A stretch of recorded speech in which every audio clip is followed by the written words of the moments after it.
There are places where the dead don't ask for revenge.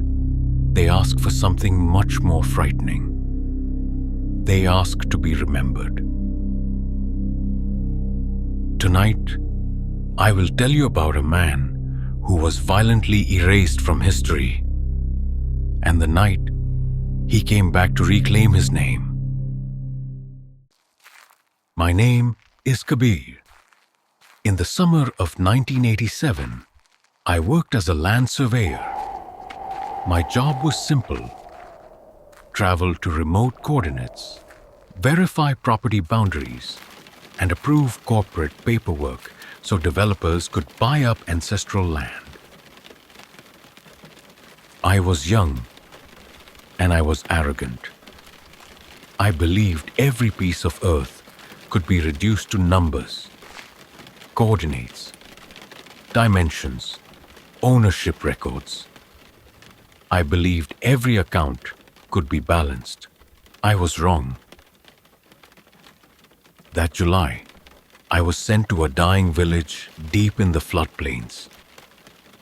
A development firm wanted to purchase a massive, crumbling estate that had once belonged to a powerful landowning family. The place had been empty for 50 years, yet the locals seemed eager to get rid of it. Too eager. On my first day, an old man stopped me outside the village office. His eyes were clouded with cataracts and his hands trembled as he gripped my sleeve. "Measure the concrete, son," he whispered, his breath smelling of bitter tobacco. "Measure the roads, but leave the old grain granary near the riverbank alone. The shares there are incomplete." I chuckled, tapping my clipboard. "Old man, if it's on the map, I have to measure it. That's what balances the ledger." He didn't smile. He just stared through me with those milky eyes and said, "Some accounts are balanced with blood, not ink." That night, the monsoon truly broke. The electricity failed shortly before midnight, plunging the estate manager's quarters into total darkness. I lit a kerosene lamp, watching the yellow flame cast long, distorted shadows up the high walls. Looking for something to pass the time, I searched a built-in wooden locker. Hidden beneath a stack of water-damaged papers, I found it. A heavy leather-bound registry ledger from 1943. Its pages contained meticulous records of harvests, boundaries, and names. Hundreds of names, each carefully preserved. Until I reached the center of the book, I stopped. The page had been violently defaced. A single name had been scratched out again and again with a fountain pen, executed with such force that the metal nib had torn through the paper itself. Beneath the jagged tear, written in a shaky, panicked hand, was a desperate note. "Do not balance this account. If he asks for his share, give him the soil." The room instantly became cold.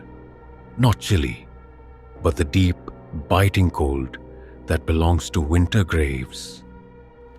My breath bloomed into visible white mist in the lamplight. And then, from the unpaved courtyard outside, I heard it, a heavy, wet sliding sound. It didn't sound like footsteps. It sounded like someone dragging a heavy, waterlogged sack of grain across the mud. It crossed the courtyard. It climbed the stone veranda. It stopped directly outside my bedroom door. Absolute silence followed. Then I looked at the gap beneath the door. Something was oozing into the room. Not water, mud. Dark, glistening river silt. Thick, black.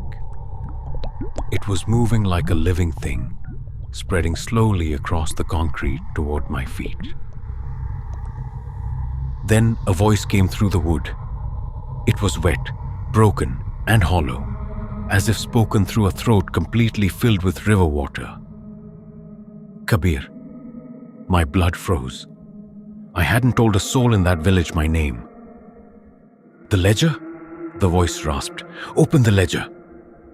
The heavy iron latch began to shake. Slowly, methodically, until the wood groaned and the door swung wide open. Something stood in the doorway. It was impossibly tall, its body completely coated in dripping river mud. Fragments of a tattered cotton dhoti clung to it like rotting skin. Its face had almost completely disappeared. Decades beneath the river had worn its features smooth, like a river stone. No nose, no lips. Just a dark, cavernous slit for a mouth, and two wide, stark white eyes. Watching, waiting, remembering. It stepped into the room, mud pooling around its feet. The stench of stagnant water and deep earth decay filled the air, making me gag.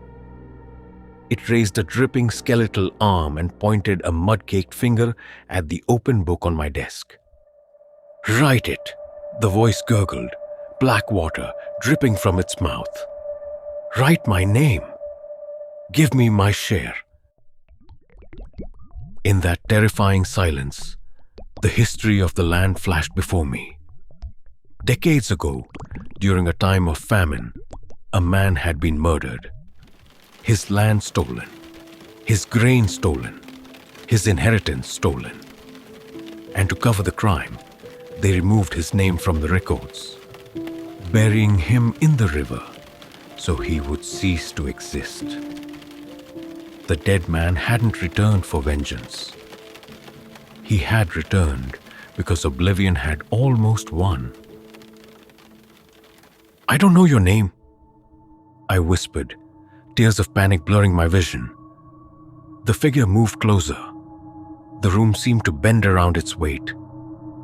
Those white eyes locked onto mine. "You hold the pen," the voice echoed directly inside my skull. "If I'm not in the ledger," it pointed down at the black mud now circling my boots, "you will take my place." My hands shook so badly I could barely grip the fountain pen. My knuckles turned white. The figure leaned over me, the smell of the deep river filling my lungs, and then it whispered a name. A real name, a human name. Not a curse or a spell, but the name of a man who had once lived. A man who had once belonged somewhere. A man history had abandoned. I pressed the nib to the paper, and I wrote it. The moment the final letter touched the page, everything snapped.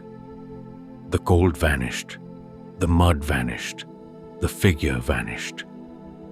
Only the rain remained, soft and distant, as if nothing had happened. But when I looked down at the ledger, my breath caught in my throat. New ink was bleeding into the surrounding pages. Documents that had not been there a second ago began to appear before my eyes.